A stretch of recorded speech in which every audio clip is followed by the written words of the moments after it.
اللہ عز و جل فرماتا ہے اگر تم بڑے گناہوں سے بچتے رہو گے جن سے تمہیں روکا گیا ہے تو چھوٹے گناہ ہم ویسے ہی معاف کر دیں گے۔ وَنُدْخِلْكُمْ مُدْخَلًا كَرِيمًا، اور عزت والی جگہ پر ہم تمہیں داخل کریں گے، یہ اللہ کا وعدہ ہے۔ تو یہاں سے بات پتہ چلتی ہے کہ جن چیزوں سے اللہ نے ہمیں روکا ہے، منع کیا ہے، وہ دو قسم کی چیزیں ہیں۔ ظاہر سی بات ہے جن چیزوں سے روکا گیا ہے اس کو گناہ کہتے ہیں۔ گناہ کیا چیز ہے؟ اللہ نے جس کے کرنے کو منع کیا وہی گناہ ہے۔ تو وہ دو قسم کے ہیں، کچھ بڑے ہیں اور کچھ چھوٹے ہیں۔ بڑوں کو کبیرہ گناہ کہتے ہیں، چھوٹے کو صغیرہ گناہ کہتے ہیں۔ تو کبیرہ اور صغیرہ کیا چیز ہے؟ ایک لمبی بحث ہے، انشاءاللہ العزیز زندگی باقی رہی تو میں سبقاً آگے تک عرض کرنے کی کوشش کروں گا۔ اللہ عز و جل کا یہ وعدہ کہ اگر تم بڑے گناہوں سے بچتے رہے تو ہم چھوٹے گناہ معاف کریں گے۔ اب یہ بڑے گناہ کیا ہیں، کبیرہ گناہ کسے کہتے ہیں؟ ہر مسلمان کو چاہیے کہ وہ کبیرہ گناہوں کی ڈیفینیشن معلوم کر لے، اس لیے کہ وہاں جانا گویا کہ ہلاکت میں جانا ہے۔ کبیرہ گناہ میں جو پڑ گیا تو سمجھ لو کہ وہ ہلاک و برباد ہوا۔ ہاں بخشش ہے کبیرہ گناہوں کے لیے بھی، لیکن بسا اوقات ایسا ہوتا ہے کہ اللہ عز و جل اگر کسی گنہگار سے زیادہ ناراض ہوا تو پھر اسے توبہ کی توفیق بھی نہیں ملتی، اور کبیرہ گناہ کرتے کرتے آدمی کفر تک بھی پہنچ جاتا ہے۔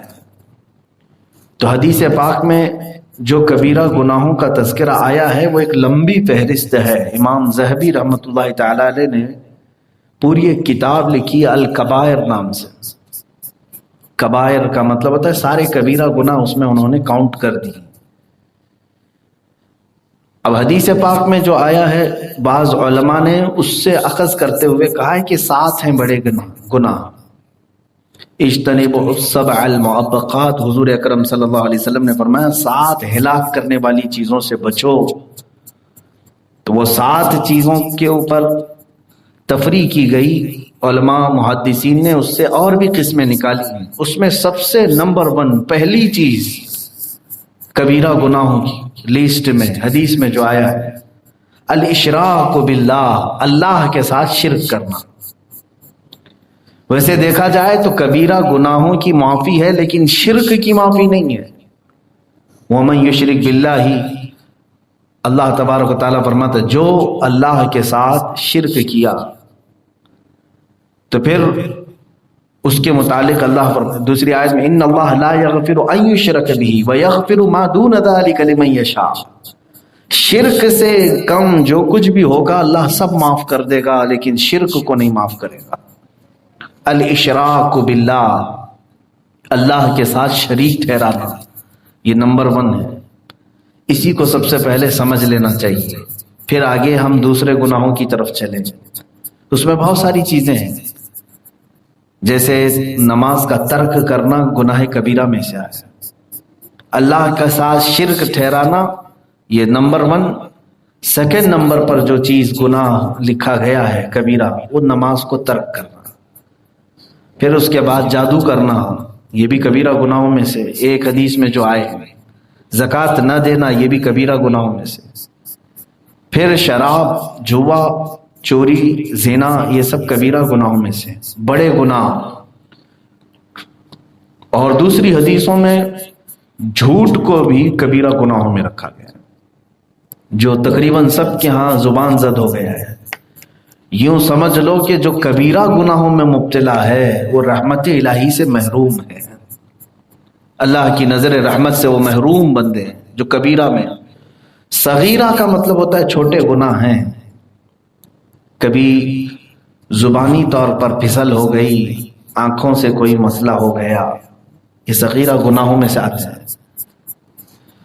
یعنی جو آداب ہیں وہ آداب نہیں بجا لایا۔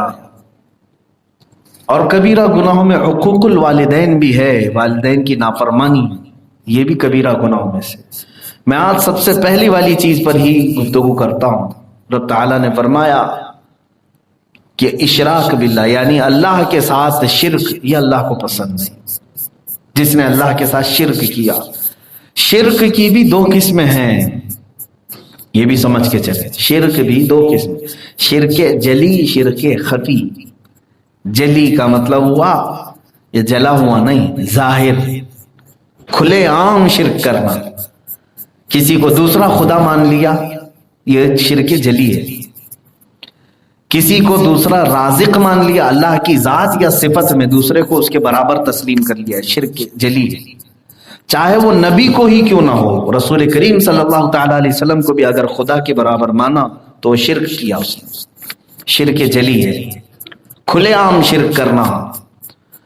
یہاں ڈیفینیشن میں کچھ لوگ دھوکہ کھا جاتے ہیں، جیسے جماعت اہل حدیث اور دیگر کچھ مکاتب فکر کے لوگ ہیں. وہ شرک کی ڈیفینیشن سمجھ نہ پاکتے ہوئے سب کے اوپر شرک کو ٹھوک دیتے ہیں.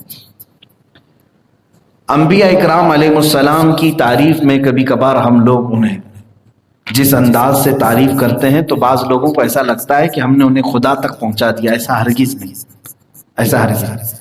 ویسے دیکھا جائے تو میں آپ کو بتاؤں، شرک جلی میں جو چیزیں گنائی گئی ہیں، الطبلہ والتمائم شرکن، یہ حدیث میں ہے.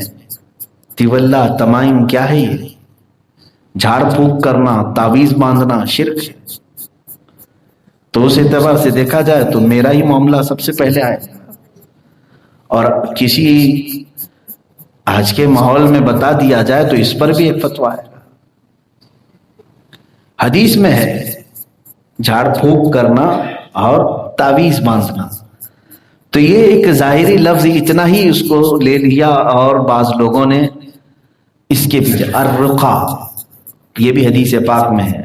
اور منکے جو پہنتے ہیں، منکا بولتے ہیں جو بھی گلے میں پہنایا جاتا ہے نظر بد کے لیے، یہ تین چیزوں کا حدیث میں ذکر آیا ہے. اور صاف یہ لفظ ہے کہ یہ شرک ہے اللہ کے ساتھ.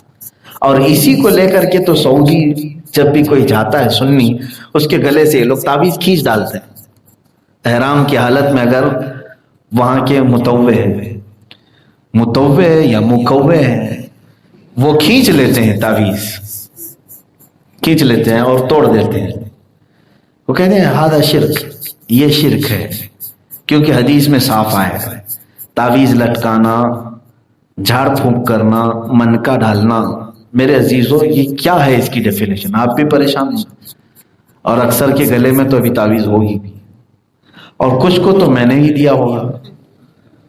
تو اب یہ اللہ رب العزت کے ساتھ شرک ہے تو پھر شرک کیسے ہو سکتا ہے؟ یہاں پر اس کی ڈیفینیشن یہ ہے، اللہ مؤثر حقیقی ہے، حقیقت میں اثر دینے والا وہی ہے. اگر کسی بندے نے تعویذ کے بارے میں یقین کر لیا، منکے کے بارے میں یقین کر لیا، دھاگے کے بارے میں یقین کر لیا کہ اس کا خود کا ایک ذاتی اثر ہوتا ہے، اور چاہے کوئی چاہے یا نہ چاہے یہ خود ہی اثر کرتی ہے، تو یہاں جا کر کے اس نے دوسرا خدا مان لیا. جیسے اللہ ہمیں اثر دیتا ہے، ایسے ان کو اگر دیکھا جائے تو میرے عزیزو اس میں تعویذ دھاگے کی کیا خصوصیت؟ ہر گولی دوا بھی شرک ہو جائے گا اگر یقین کر لیا کہ صرف گولی ہی جو ہے مؤثر حقیقی ہے، تو یہاں پہ بھی شرک ہو جائے گا. ہر دوا بھی کھاؤ تو یقین یہی رکھو کہ اثر اللہ دے گا. یہ بات سمجھ کر کے چلے، نہ ڈاکٹر کے ہاتھ میں ہے، نہ گولیوں کے ہاتھ میں ہے، نہ گولیوں کے قدرت میں ہے.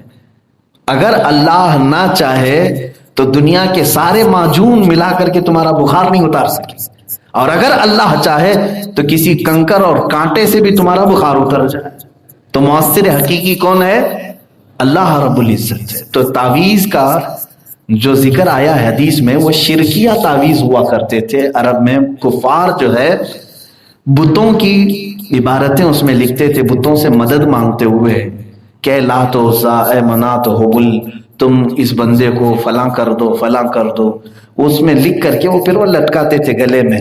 ہم تو ایسے لات و عزا منات کو نہیں پکارتے، ہم جو تعویذ لکھ کر کے دیتے ہیں اس میں تو یہی ہوتا ہے حسبنا اللہ و نعم الوکیل، نعم المولا و نعم النصیر. ہمارے لیے اللہ کافی ہے، بہترین وکیل ہے، بہترین مددگار ہے۔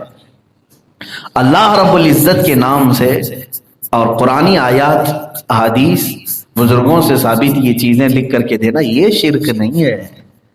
بات سمجھ میں آ گئی؟ بعد میں میری پہلی والی چھوٹی سی تقریر کو کٹ کر کے کوئی یہ نہ کہہ دے کہ مفتی صاحب نے تعویذ کو شرک کہہ دیا، پھر اس کو وائرل کر دیں گے کہ اتنا سا حصہ نہ کٹ کیا جائے، آدھی بات نہ کٹ کریں، پوری بات لے لیں۔ تو شرک جو ہے اس تصور کو کہتے ہیں کہ اللہ کے طرح مؤثر سمجھنا، یہ شرک ہے۔ یہ شرک جلی کی بات میں بتا رہا ہوں، اللہ کی ذات اور اس کی صفت کے ساتھ کسی دوسرے کو شریک ٹھہرانا۔